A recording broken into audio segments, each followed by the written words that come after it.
Welcome back into the big show. So in the past 40 to 50 years, we have gotten much better at recognizing and supporting individuals with ADHD, which is great.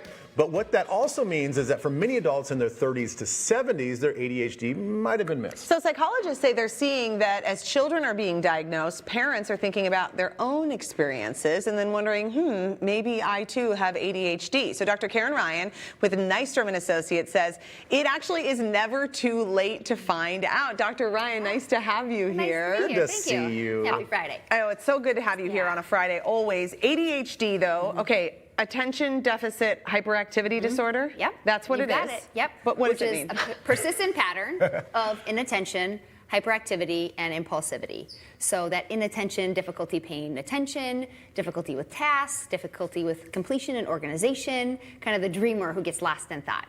And then we have hyperactivity, which is always on the go, restless, bouncing, maybe wiggling all the time, tapping, maybe talking excessively. So that's the energetic part of it. And then there's the impulsive part, which is acting before thinking, maybe difficulty with like taking time before decisions or self-control, and that's the adventurer or the risk taker. So there's these three kind of main patterns of behaviors that you look for, and then there are three subtypes. So when you have ADHD, you have predominantly inattentive, or you have predominantly hyperactive, or both combined, where you have both. And so that's helpful too to know, and because knowledge is power. So that is what ADHD is in a nutshell. Right. So just to be clear, it is a combination of two different things, because it is possible to have just ADD, and then it is possible just to be hyperactive.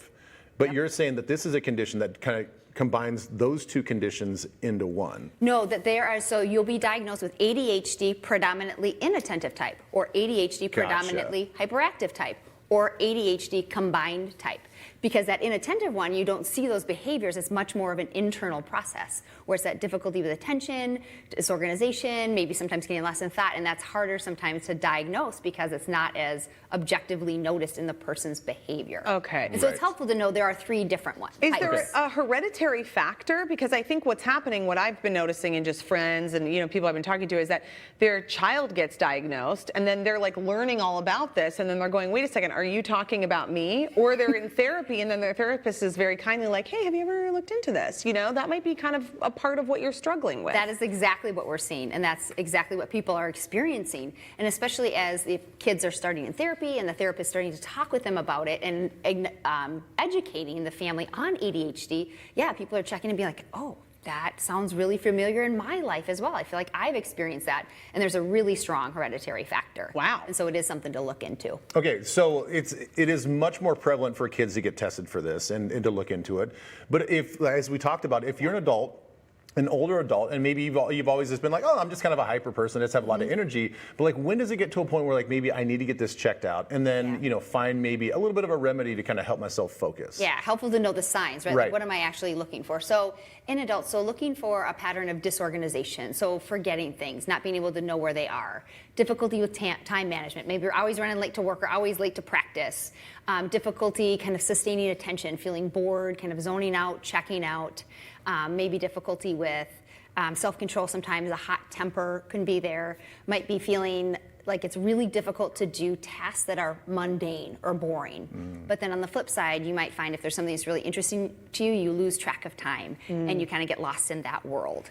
And so there's a bunch of different things to look for. But everybody has things that are difficult for them. So 100%. Why would this have such a significant impact on the rest of your mental health? Like, why does this stand out as something that you go, okay, I might need to get treatment for this? Yeah, because if you don't know you have it, what we tend to do is be really hard on ourselves. So when you think about some of these ways we experience ADHD, difficulty focusing and paying attention, difficulty in sustaining a conversation, maybe easily getting distracted. And so when you're in relationships and you're talking with somebody and you have ADHD, you're not trying to be disrespectful or not trying to listen, but you're getting distracted and your brain has a hard time with that. So it can be hard interpersonally.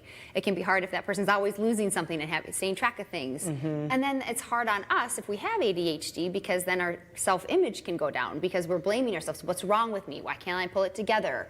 Why am I so lazy? Which is absolutely not the case. Like, why does everything feel so hard for me and seem so easy for other people? Because ADHD is not a bad thing and not a problem, but it does make things harder. And so being able to recognize that and validate that and have context is really important. So what are these attributes of rejection sensitivity and emotional hyperarousal? What is that all about? I had a client who did a great job educating me when I first learned about this, because she experiences this. So ADHD, like we went through, there's the list of symptoms, but then these are two things that are really helpful to know about because they really have an impact on the person. So the first is that rejection sensitivity dysphoria, or rejection sensitivity. None of us like to be rejected. It's a terrible feeling. But for individuals with ADHD and have this, it's an intense emotional reaction to feeling rejected or failure. And it's having a kind of a lens always looking for that. And so some neutral or vague situations, that person might feel like they're being rejected and have a really strong emotional reaction to that because of all the things we talked about, that difficulty with friendships and paying attention and those things.